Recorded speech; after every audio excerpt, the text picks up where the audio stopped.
سلام على عباده الذين اصطفى أما بعد فأعوذ بالله من الشيطان الرجيم بسم الله الرحمن الرحيم يا أيها الرسل كلوا من الطيبات واعملوا صالحا إني بما تعملون عليم وقال تعالى قل إن كنتم تحبون الله فاتبعوني يحببكم الله ويغفر لكم ذنوبكم والله غفور رحيم صدق اللہ العظیم۔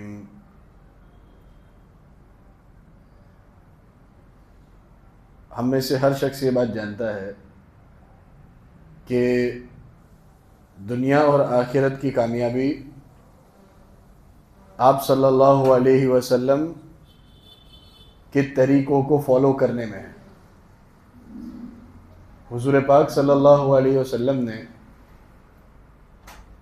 جو طریقے اختیار کیے زندگی کے کسی بھی شعبے میں، گھر والوں کے ساتھ رہنا، اٹھنا بیٹھنا، لوگوں کے ساتھ بات چیت کرنا، کھانا پینا، عبادات، معاملات، معاشرت، ہر چیز میں حضور پاک صلی اللہ علیہ وسلم کو فالو کرنا بہت زیادہ ضروری ہے۔ اسی میں کامیابی ہے۔ اللہ تعالیٰ نے قرآن کریم میں ارشاد فرمایا ہے، اے محمد ان سے آپ کہہ دیجئے کہ اگر یہ اللہ سے محبت کرتے ہیں، یعنی مجھ سے محبت کرتے ہیں، اللہ تعالیٰ کہہ رہے ہیں محمد صلی اللہ علیہ وسلم سے، اگر یہ مجھ سے محبت کرتے ہیں تو ان سے کہہ دو کہ یہ آپ کو فالو کریں۔ آپ کو فالو کریں گے تو ان کو میری محبت مل جائے گی، میں ان سے محبت کرنے لگوں گا، اور اللہ تبارک و تعالیٰ گناہوں کو بھی بخش دیں گے۔ اسی کے متعلق آج آپ حضرات کے سامنے آپ صلی اللہ علیہ وسلم کے کھانے پینے کے کچھ آداب بیان کیے جائیں گے کہ کھانے اور پینے کے سلسلے میں آپ صلی اللہ علیہ وسلم کے کیا طریقے رہے ہیں، حضور پاک صلی اللہ علیہ وسلم کی عادتیں اس کے متعلق کیا تھیں، ہدایات کیا ہیں، حضور نے کن کن باتوں کا حکم دیا ہے۔ سب سے پہلی بات تو کھانے اور پینے کے سلسلے میں یہ ہے کہ آدمی کو اس بات کا خیال رکھنا چاہیے کہ وہ جو کچھ کھا رہا ہے یہ حلال کا کھا رہا ہے۔ ہمارے ملک کے اندر بڑا آسان ہے اس بات کا فیصلہ کرنا کہ کوئی کھانا حلال ہے یا حرام ہے۔ اکثر جو میٹ سپلائی ہوتی ہے وہ مسلمانوں کے یہاں سے سپلائی ہوتی ہے، جو اہتمام سے یہ امید رکھی جاتی ہے کہ اہتمام سے بسم اللہ پڑھ کر ہی وہ ذبح کرتے ہوں گے، لیکن اس کے باوجود بھی تحقیق کرنی چاہیے، اور جن کے ذمے اس طرح کی دکانیں ہیں، سلاٹر ہاؤسز ہیں جہاں پر وہ ذبح کرتے ہیں، اس بات کا خیال رکھنا چاہیے کہ ہمارے جو ورکرز ہیں جو کام کر رہے ہیں وہ صحیح طور پر ذبح کر رہے ہیں یا نہیں، وہ ہر جانور پر بسم اللہ پڑھ رہے ہیں یا نہیں، اس بات کا خیال رکھنا بہت زیادہ ضروری ہے۔ اللہ تبارک و تعالیٰ نے سب سے پہلا حکم تو یہ دیا کہ حلال کھاؤ، اور حلال کے اندر صرف یہی نہیں کہ وہ جانور جو ہے اس پر بسم اللہ پڑھا گیا ہو، اس کو حلال طریقے سے کمایا بھی گیا ہو۔ مثلاً راستے میں 500 کی نوٹ مل جائے تو ہم تو یوں سمجھنے لگتے ہیں کہ آج پیسوں کی بارش ہو گئی اور یہ اللہ تعالیٰ نے میری طرف بھیجا ہے، ہم سمجھنے لگتے ہیں، حالانکہ یہ حکم نہیں ہے شریعت کا۔ پیسے وغیرہ اگر ملتے ہیں تو سب سے پہلا حکم تو یہ دیا گیا ہے کہ اس کے مالک کو تلاش کرنے کی کوشش کرنی چاہیے، انتہائی درجہ کوشش کرے کوئی آدمی اس کے مالک تک اس رقم کو پہنچانے کے لیے۔ اگر وہ نہ پہنچا سکے تو اگر انتہائی درجہ غریب ہے، فقیر ہے، مسکین ہے، تو اسے استعمال کر سکتا ہے۔ لیکن اگر نہیں ہے تو اسے اس کو صدقہ کرنا پڑے گا، صدقہ کرنا پڑے گا، اور اس بات کی نیت کرے کہ اس کا جو ثواب ہے میں نیت کرتا ہوں کہ یہ ثواب باری تعالیٰ تو اسے پہنچا دے جس کا یہ مال تھا۔ یہ حکم ہے شریعت کا۔ اس کے باوجود اگر ہمیں کوئی پیسے وغیرہ مل جاتے ہیں اور خدا نہ خواستہ اگر کوئی حالت ہماری ایسی ہے کہ ہم اس پیسے کو استعمال کر سکتے ہیں، فقیری کی حالت ہے، تب بھی اگر وہ مالک ریٹرن واپس آتا ہے تو اسے وہ رقم پہنچانا تمہاری ذمہ داری ہے، ضروری ہے، وہ رقم اسے تمہیں پہنچانی پڑے گی۔ تو ہمیں تو اگر کوئی رقم مل جائے تو ہم تو خوشیاں منانے لگتے ہیں اور اس کو استعمال کر ڈالتے ہیں، اس کی اجازت نہیں ہے۔ اگر آدمی حرام کھائے گا تو اس کے اثرات بھی وہ اپنی باڈی کے اندر دیکھے گا، اپنے اعمال کے اندر دیکھے گا، اس کے اثرات ظاہر ہوں گے۔ آدمی کے اندر سے عبادت کی طلب ختم ہو جائے گی، عبادت کا نور ختم ہو جائے گا، اچھے کاموں کو کرنے کی رغبت دل کے اندر پیدا نہیں ہوگی، برے کاموں کے کرنے کے خیالات جنم لیں گے۔ اس لیے آدمی کو چاہیے کہ سب سے پہلی بات تو یہ ہے کہ کھانے کے اندر حلال کا اہتمام کرے، اللہ تعالیٰ سے کثرت سے دعائیں بھی مانگے، اللہم اکفنا بحلالک عن حرامک واغننا بفضلک عمن سواک، اللہم ارزقنا من رزقک الحلال الطیب المبارک، اللہم جنبنا الحرام۔ دعائیں سکھائی گئی ہیں ہمیں، کثرت سے دعاؤں کا اہتمام کرے۔ دعا بہت اہم عبادت ہے، بہت بڑی عبادت ہے، دعاؤں سے بہت کچھ ملتا ہے، دعا مانگنے والا ہونا چاہیے۔ اللہم اکفنا بحلالک عن حرامک، رب کائنات تیرے حلال کے ذریعے میری کفایت کر دے اور حرام سے بچا لے، حلال مجھے سفیشینٹ ہو جائے۔ اللہم اکفنا بحلالک عن حرامک واغننا بفضلک عمن سواک، اور تیرے علاوہ جو بھی ہے اس سے تو مجھے بے نیاز کر دے۔ میں محتاج رہوں تو تیرا رہوں، کسی اور کا نہ رہوں، میں مانگوں کسی سے تو تجھ سے مانگوں، کسی اور سے نہ مانگوں۔ شریعت نے مانگنے کو پسند نہیں کیا، شریعت کے اندر اللہ تبارک و تعالیٰ کو دینے والا ہاتھ پسند ہے، اس لیے اللہ تعالیٰ سے دعائیں بھی یہی مانگنی چاہیے، اللہ تو ہمیں دینے والوں میں سے بنا، تیرے لینے والے بندوں میں سے نہ بنا۔ اللہم اکفنا بحلالک، اسی طرح اللہم ارزقنا من رزقک الحلال الطیب المبارک، برکت والی، آسان، عافیت والی روزی سے تو ہمیں نواز۔ اللہم جنبنا الحرام، حرام سے تو ہمیں بچا لے۔ ان دعاؤں کا اہتمام کرنا چاہیے۔ اللہم انی اسألک الہدی والتقی والعفاف والغنی، رب کائنات تو ہمیں حلال پاکیزہ روزی عطا کر کے مالدار بنا دے۔ اللہ تعالیٰ نے یہ دعا سکھائی ہے، اللہ کے رسول نے یہ دعائیں سکھائی ہیں، اس کا اہتمام کرنا چاہیے۔ تو جیسے کہ کہا گیا کہ اگر حرام سے آدمی بچتا نہیں ہے اور جو آیا وہ کھاتا رہتا ہے تو پھر اس صورت میں اس کا نتیجہ اور اس کا اثر وہ اپنے اعمال کے اندر دیکھے گا۔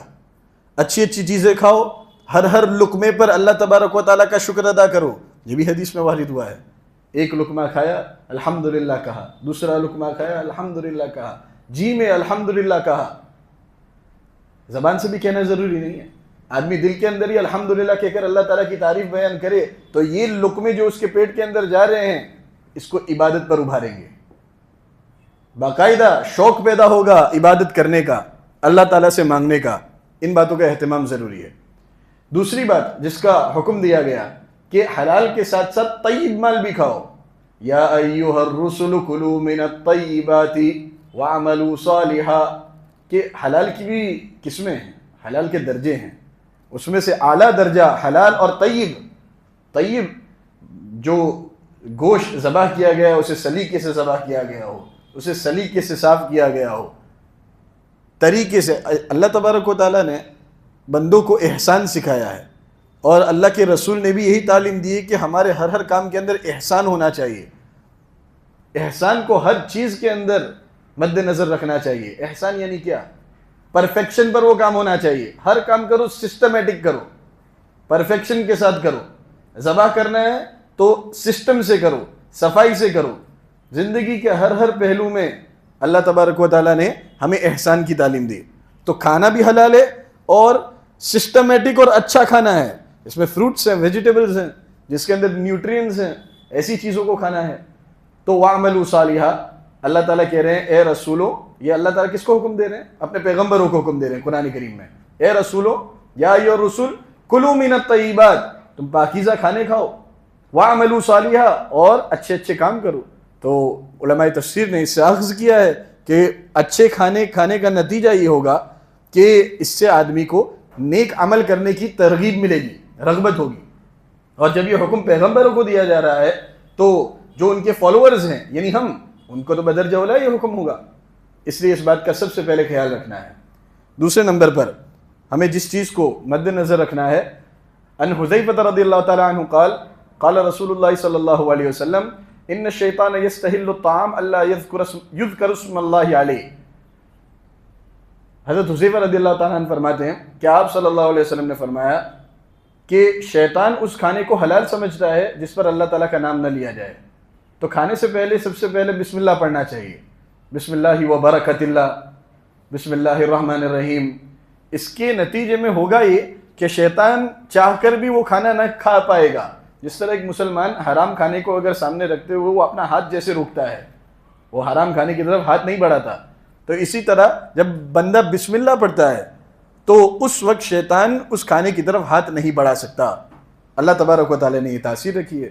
ایک حدیث شریف میں آیا ہے کہ ایک آدمی کھاتا رہا یہاں تک کہ وہ آخری لقمے تک پہنچ گیا، اس وقت اس نے بسم اللہ اولہ و آخرہ پڑھا، تو آپ صلی اللہ علیہ وسلم ہنسنے لگے اور حضور نے فرمایا کہ شیطان اس کے ساتھ برابر اخیر تک کھاتا رہا، یہاں تک کہ وہ آخری لقمے تک پہنچ گیا اور اس نے وہ دعا پڑھی تو شیطان نے وامٹ کر دیا وہ تمام کھانا جو اس نے کھایا تھا، یعنی اس کی برکات اور فوائد جو شیطان اپنے اندر لیے جا رہا تھا اس کو اس نے واپس باہر نکال دیا۔ تو بسم اللہ پڑھنے کا فائدہ یہ ہوگا کہ اس کھانے کے برکات، اس کے فوائد، اس کے بینیفٹس تم کو حاصل ہوں گے، اور اگر بسم اللہ نہ پڑھا گیا تو ان سب چیزوں سے وہ کھانا خالی ہو جائے گا۔ ایک اور حدیث میں ہے کہ حضور پاک صلی اللہ علیہ وسلم سے چند لوگوں نے شکایت کی کہ اللہ کے رسول ہم کھاتے ہیں لیکن ہمارا پیٹ نہیں بھرتا، سیر نہیں ہوتے، تو اس وقت آپ صلی اللہ علیہ وسلم نے سوال کیا کہ شاید تم الگ الگ کھاتے ہو، ایک ساتھ مل کر نہیں کھاتے، اس وجہ سے ایسا ہوتا ہے۔ تو آپ صلی اللہ علیہ وسلم سے انہوں نے کہا کہ ہم الگ الگ بیٹھ کر کھاتے ہیں، تو حضور نے تعلیم دی کہ ایک ساتھ مل کر کھاؤ اور بسم اللہ پڑھ کر کھاؤ، یبارک لکم فیہ، اس میں تمہارے لیے برکت ہے، تو ایک ساتھ کھانے میں برکت ہے، بسم اللہ پڑھنے میں برکت ہے۔ عن جابر رضی اللہ تعالیٰ عنہ قال قال رسول اللہ صلی اللہ علیہ وسلم اذا دخل الرجل بیتہ فذکر اللہ عند دخولہ وعند طعامہ قال الشیطان لا مبیت لکم ولا عشاء وَإِذَا دَخَلَ فَلَمْ يَذْكُرِ اللَّهَ عِنْدَ دُخُولِهِ قَالَ الشَّيْطَانُ أَدْرَكْتُمُ الْمَبِيتَ وَإِذَا لَمْ يَذْكُرِ اللَّهَ عِنْدَ طَعَامِهِ قَالَ أَدْرَكْتُمُ الْمَبِيتَ وَالْعَشَاءَ رواہ مسلم شریف کی روایت ہے کہ جب آدمی گھر کے اندر داخل ہوتا ہے اور وہ بسم اللہ پڑھ کر داخل ہوتا ہے، دعاؤں کا اہتمام کرتے ہوئے داخل ہوتا ہے، گھر کے اندر داخل ہونے کی بھی دعائیں ہیں، اور کھانے کے وقت بھی جب وہ بسم اللہ پڑھتا ہے تو شیطان اپنے فالوورز سے، اپنے چیلوں سے کہتا ہے، کیونکہ شیطان کی بہت بڑی کمیٹی ہے نا، ان کے یہاں بھی نسلیں چلتی ہیں، شیطان کی بھی نسلیں چلتی ہیں اور قیامت کے دن تک چلتی رہیں گی۔ جو سرکش شیاطین ہوتے ہیں یہ اس کی نسل سے تعلق رکھتے ہیں۔ تو جب آدمی اس طرح اللہ تعالیٰ کا نام لے کر گھر میں داخل ہوتا ہے، اللہ تعالیٰ کا نام لے کر کھانا کھاتا ہے، تو اس وقت شیطان اپنے فالوورز سے کہتا ہے کہ آج تمہارے لیے کوئی ٹھکانہ بھی نہیں اور آج تمہارے لیے کھانا بھی نہیں، نہ کھانا نہ ٹھکانہ۔ اور اس کے مقابل میں اگر کوئی آدمی اللہ تعالیٰ کا نام نہیں لیتا، گھر میں داخل ہوتے وقت، کھانا کھاتے وقت اللہ تعالیٰ کا نام نہیں لیتا، تو خوشیاں مناتا ہے اور فالوورز سے کہتا ہے، چیلوں سے کہتا ہے آج تمہیں کھانا بھی ملا اور آج تمہارے لیے ٹھکانہ بھی ہے۔ اس لیے شیطان کی شرکت اگر تم نہیں چاہتے تو بسم اللہ کہنے کے عادی بن جاؤ۔ نافع رحمۃ اللہ علیہ ایک راوی ہیں، وہ کہتے ہیں کہ حدیث شریف میں آیا ہے، اب عبداللہ ابن عمر یا حضرت عمر ابن ابی سلمہ رضی اللہ تعالیٰ عنہ، یہ آپ صلی اللہ علیہ وسلم کے سوتیلے بیٹے ہیں، وہ فرماتے ہیں کہ کنت غلاما فی ہجری رسول اللہ صلی اللہ علیہ وسلم، میں حضور پاک صلی اللہ علیہ وسلم کی پرورش میں تھا، ایک چھوٹا سا بچہ تھا، تو حضور پاک صلی اللہ علیہ وسلم نے اس موقع پر مجھے یہ تعلیم دی، کیونکہ میرا ہاتھ پلیٹ کے اندر مختلف جگہوں پر گھوم رہا تھا، وکانت یدی تطیش فی الصحفہ، میرا ہاتھ یہاں سے بھی لے رہا تھا، بچے ہوتے ہیں وہ اس طرح کے عادی ہوتے ہیں کھانے کے، یہاں سے بھی کھایا، وہاں سے بھی کھایا، وہاں سے بھی کھایا۔ دیکھو کھانا اگر مختلف قسم کا ہے تو پھر اس طرح ہاتھ دراز کرنے میں کوئی حرج نہیں، لیکن اگر ایک ہی قسم کا کھانا ہے تو اس اپنے پاس سے کھانا چاہیے، اپنے قریب سے کھانا چاہیے. حضور نے تعلیم دی، بچہ سمجھ کر چھوڑ نہیں دیا. بچوں کو ہی تعلیم دی جاتی ہے، بڑے ہو جانے کے بعد تو لکڑی سوکھ چکی، اب اسے مروڑنا چاہو گے تو وہ ٹوٹ جائے گی. تو آپ صلی اللہ علیہ وسلم نے تعلیم دی، کل مما یلیک وسم اللہ، اللہ تعالیٰ کا نام لے کر کھاؤ اور اپنے پاس سے کھاؤ. آپ صلی اللہ علیہ وسلم کی یہ تعلیم ہے. وکل بیمینک، اور حضور نے یہ تعلیم دی کہ اپنے دائیں ہاتھ سے کھاؤ.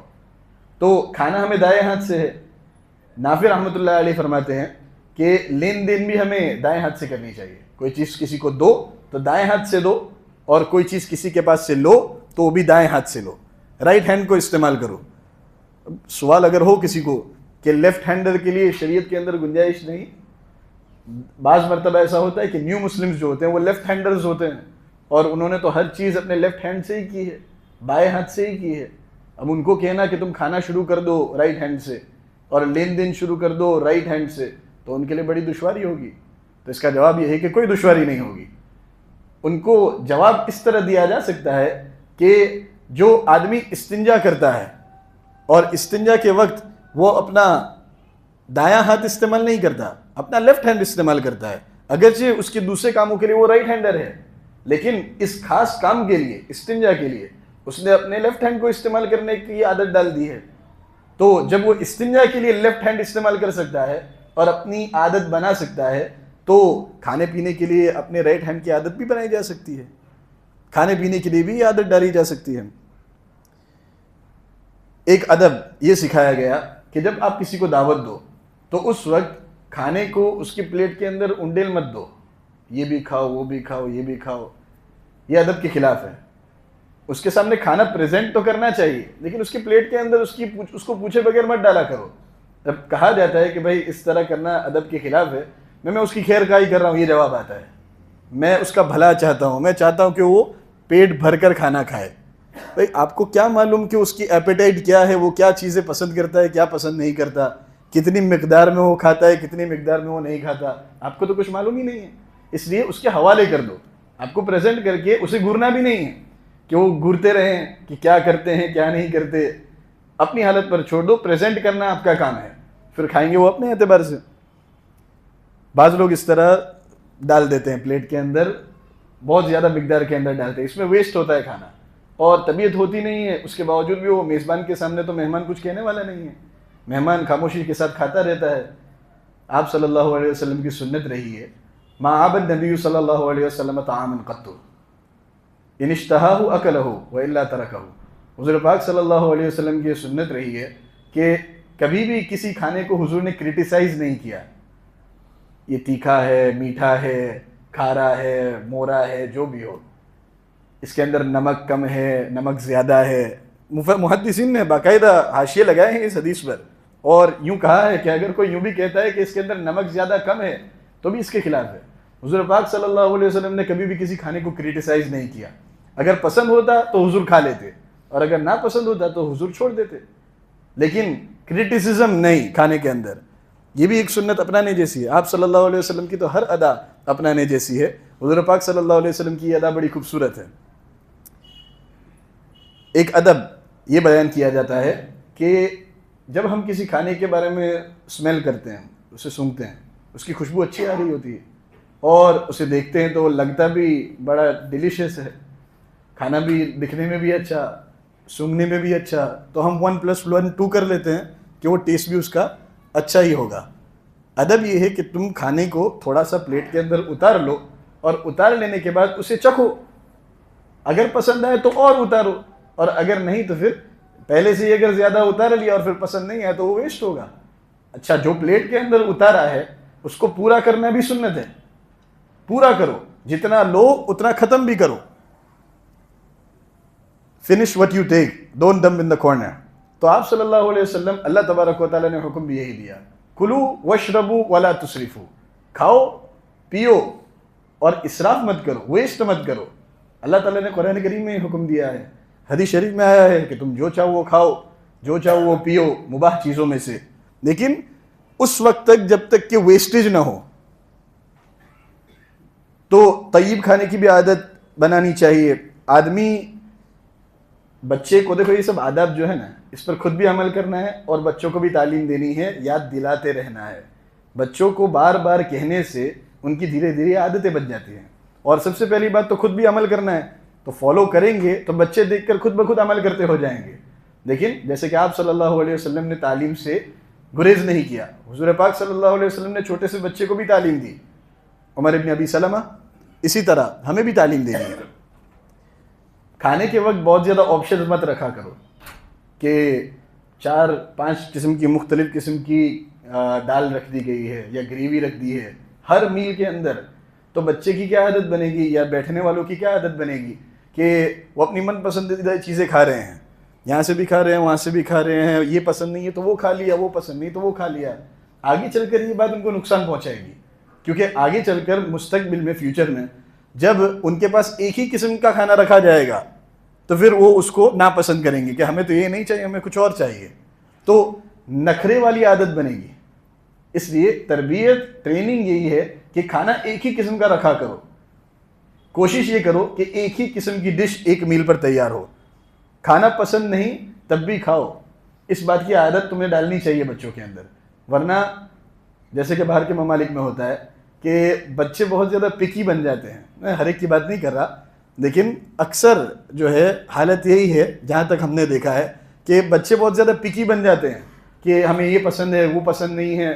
فروٹس ویجیٹیبلس کھانے کی عادت ان کے اندر ڈالو. بہت زیادہ گھر کے اندر سنیکس وغیرہ تو رکھنے کی ضرورت ہے ہی نہیں, جو پوڑی کے وغیرہ آتے ہیں وہ رکھنے کی ضرورت نہیں ہے. اس کی جگہ پر فروٹس رکھو. بھوک لگی ہے تو فروٹس کھانے کی عادت بناؤ, ان کی یہ عادت ڈالو. ہم کینیڈا کے اندر تھے, ہائی اسکول کے اندر جب پڑھ رہے تھے, ہماری والدہ اللہ تبارک و تعالی ہمارے والدین کی عمر میں برکت دے, انہوں نے عادت ڈالی کہ ہم ہائی اسکول کے اندر بھی اس طرح روٹی کے اندر بھینڈی وغیرہ لپیٹ کر جاتے تھے. ہمارے دوست وغیرہ کہتے بھی تھے کہ کس طرح کا کھانا کھایا جا رہا ہے. لیکن وہاں سے جب انہوں نے عادت ڈالی, الحمدللہ اللہ تبارک و تعالیٰ کا لاکھ لاکھ احسان ہے کہ کھانے کی عادت بنتی ہے. اس سے مختلف قسم کی چیزیں رول کر کے, کبھی مونگ کی دال رول کر کے دے دی روٹی کے اندر, کبھی بھینڈی رول کر کے دے دی اندر, کبھی گوار رول کر کے اندر دے دی. تو اس طرح کی عادت بچوں کے اندر ڈالنی چاہیے. ویجیٹیبلس سے ان کو فائدہ ہوگا, فیوچر کے اندر فائدہ ہوگا. بعض لوگ سمجھتے ہیں بے جا سختی ہے کہ ان کو پسند نہیں پھر بھی کہا جا رہا ہے کہ نہیں یہی کھانا پڑے گا. یہ سختی نہیں, یہ نرمی ہے. دراصل فیوچر کے اندر یہ عادت ان کو کام آئے گی. اگر تم نے ان کی من پسندیدہ چیزیں ان کے لیے حاضر کر کے دے دی تو پھر اس صورت میں ان کو نقصان اٹھانا پڑے گا. وہ ابھی نہیں تو بعد میں چل کر ضرور کوسیں گے کہ ہماری تو عادت ہی نہیں ڈالی گئی ہمارے والدین کی طرف سے. کلوا من الطیبات. اور یہ بھی کوشش کرو کہ پلیٹ دسترخوان کے اوپر ایک میل رکھا جائے. ایک میل یعنی ایک طرح کی ڈش رکھی جائے, جیسے کہ ابھی بھی بتایا گیا. ورنہ بعض لوگوں کی عادت کیسی بن جاتی ہے کہ جب تک مثلا رائس نہیں ملتا اس وقت تک ان کا پیٹ نہیں بھرتا. یعنی وہ کھاتے جاتے ہیں, بھائی رائس تو آنا چاہیے تبھی اب اپنے کو ایسا لگے گا کہ اپنوں نے کچھ کھایا ہے. ایسی عادت کیوں بنتی ہے؟ کھانا تو کھانا ہے, ہر چیز سے پیٹ بھر جاتا ہے. وہ عادت اس لیے بنتی ہے کیونکہ کھانے کے اوپر دسترخوان پر بچپن ہی سے ان کی عادت بنی ہے کہ مختلف قسم کے کھانے کھائے جا رہے ہیں اور اس میں رائس بھی ہوتے ہیں. تو وہ یہاں سے بھی تھوڑا لے رہے ہیں, یہاں سے بھی لے رہے ہیں, اور رائس کھانے کی عادت ایسی بن گئی کہ اب اس کے بغیر پیٹ بھرتا ہی نہیں ہے. یہ مینٹالٹی ہے. اور رائس کے بارے میں ہی نہیں, کوئی بھی ایسا کھانا اس کی عادت نہیں ہونی چاہیے. الگ الگ ہو, ایک قسم کا ہو. اور یہ بھی کوشش کرنی چاہیے, اگرچہ یہ تھوڑا مشکل معلوم ہوگا, کہ کھانے کے ٹائمنگز میں بہت زیادہ ٹائمنگز نہیں ہونی چاہیے کھانے کے. صبح کے وقت الگ کھانا, دوپہر کے وقت فل کورس میل, شام کے وقت فل کورس ناشتہ, پھر اس کے بعد رات کو, اور پھر اس کے بعد مڈ نائٹ سنیک کے طور پر کچھ کھایا جا رہا ہے. نہیں, ہماری باڈی اس کے لیے نہیں بنی ہے, کھانے پینے کے لیے نہیں بنی ہے. کھانا پینا ایک ذریعہ ہے باڈی کو باقی رکھنے کے لیے. دیکھو اس کی بہت بہترین مثال یہ ہے کہ اللہ تبارک و تعالیٰ نے جو ہمارا ڈائجسٹو سسٹم رکھا ہے نا, ہاضمے کا نظام, ہم دیکھتے ہیں کہ جب ہم استنجا کرنے جاتے ہیں تو اس میں پاخانہ وغیرہ جب خارج ہوتا ہے ہمارے بدن سے, تو وہ جو پاخانہ نکل رہا ہے نا, یہ ویسٹ ہے. ہماری باڈی کو اس کی ضرورت ہی نہیں. جو کھایا گیا اس کو استعمال کر لیا باڈی نے, اور جو نیوٹرینز تھے اس کو حاصل کر لیے. باقی جو کچھ بھی نکل رہا ہے یہ ضرورت سے زیادہ ہم نے کھایا ہے. یہ ایک واضح علامت ہے, بالکل بین علامت ہے اس بات کی کہ ہم ضرورت سے زیادہ کھا رہے ہیں. صحابہ کرام رضی اللہ تعالیٰ عنہم جب بہت زیادہ فقر و فاقے کی حالتیں ہو جاتی تھی تو ان کے بارے میں باقاعدہ لکھا گیا ہے کہ ان کا جو پاخانہ ہوتا تھا وہ مینگنیوں جیسا ہوتا تھا. بکری جس طرح مینگنیاں کرتی ہیں نا, اس طرح کا پاخانہ, گویا بالکل معمولی درجے کا. تو اندازہ لگانا چاہیے کہ آدمی کی باڈی کو ہر مرتبہ پورے دن میں بہت زیادہ کھانے کی ضرورت نہیں ہوتی. 1 میل 2 میل ایٹ موسٹ, سب سے زیادہ 2 میل اگر کھا لیے تو کافی ہو جانا چاہیے. یعنی ہلکے پھلکے ناشتے کے ساتھ آدمی کے لیے, آدمی کی طاقت باقی رکھنے کے لیے. تو اس کی اپنے آپ کو عادت بناؤ. اس کے فائدے بہت ہیں. اس سے میموری پاورفل ہوتی ہے, ذہن تیز ہوتا ہے, اور جو زائد چربی ہوتی ہے وہ ختم ہوتی ہے. آدمی اگر کم کھانے کا عادی ہوتا ہے نا, تو جب اس کی عمر بڑھتی ہے 40-50 کے قریب ہوتا ہے, تو اس وقت بھی وہ اپنی باڈی کو ٹرین کر سکتا ہے کہ میں کم کھاؤں, کیونکہ آگے چل کر تو اس کو اتنے زیادہ کھانے کی ضرورت نہیں جتنی جوانی کے اندر ضرورت ہوتی ہے. جوانوں کو زیادہ ضرورت ہوتی ہے. اب اگر اس نے ٹرین نہیں کیا اپنے آپ کو, اور وہ اسی طرح نمبر 2 کرنے کے لیے کثرت سے واش روم جاتا رہا دن کے اندر, تو جب اس کی عمر بڑی ہوگی تب بھی اس کی برین اس کو یہی کہے گی کہ تجھے اتنے کھانے کی ضرورت ہے. اس کی بنیاد پر پیٹ نکل آتا ہے باہر. تو پیٹ کیوں نکلتا ہے باہر؟ اس لیے کہ 40-50 کی عمر تک بھی پہنچ کر ڈائجسٹو سسٹم اتنا پاورفل نہیں ہو, وہ کمزور ہو چکا ہے. لیکن برین اس کو کہہ رہی ہے کہ نہیں, کھانے کی اتنی زیادہ ضرورت ہے جتنی جوانی کے اندر ضرورت تھی, جس کی بنیاد پر آدمی اوور ویٹ ہو جاتا ہے. تو جو مالدار قسم کے لوگ ہیں ان کی پرابلم یہ ہے کہ وہ ضرورت سے زیادہ کھا رہے ہیں, جس کی وجہ سے ہاسپٹل میں جا رہے ہیں. جو بیچارے غریب قسم کے لوگ ہیں ان کی پرابلم یہ ہے کہ وہ کم کھا رہے ہیں, کچھ کھانے کو مل ہی نہیں رہا, جس کی وجہ سے وہ ہاسپٹل جا رہے ہیں. اس لیے اپنے آپ کو میانہ روی کا عادی بناؤ, درمیانی چال چلو. اسلام درمیانی چال چلنے کو سکھاتا ہے, اعتدال سکھاتا ہے. کھانے پینے کے یہ آداب جو آپ حضرات کے سامنے بیان کیے گئے, آپ صلی اللہ علیہ وسلم کی حیات طیبہ کا بہت چھوٹا سا حصہ ہے. آداب بہت ہیں. اسلام سیکھو, اوروں کو سکھاؤ, بچوں کو تعلیم دو. اسلام میں ہی کامیابی ہے, دین کی تعلیمات میں ہی کامیابی ہے. آج کہتے ہیں دین دنیا الگ الگ نہیں ہے. دین سکھاؤ گے تو دین کے نتیجے میں دنیا بھی ملے گی. دین سکھاؤ گے تو دین کے نتیجے میں دنیا بھی ملے گی. سب سے پہلی فکر, آج ہم نے تربیت کو چھوڑ دیا ہے. اولاد کی تربیت کی فکر کوئی نہیں کر رہا. تربیت بہت زیادہ ضروری ہے, اور تربیت اگر صحیح کرنی ہے تو اس کا ایک ہی علاج ہے کہ اپنے آپ کو موبائل فون سے دور رکھو, اپنی اولاد کو موبائل فون سے دور رکھو. اگر تم گھر میں موبائل فون دیکھ رہے ہو اور موبائل کا استعمال کر رہے ہو تو پھر بچوں کے پیچھے توجہ نہیں ہو رہی. ان کو جو سکھانا چاہیے وہ سکھایا نہیں جا رہا. یہ ہر ایک کی گھر کی کہانی ہے. اللہ تبارک و تعالی ہمیں اپنی حفاظت میں رکھے اور شریعت مطہرہ کو خوب سیکھنے اور سکھانے کی توفیق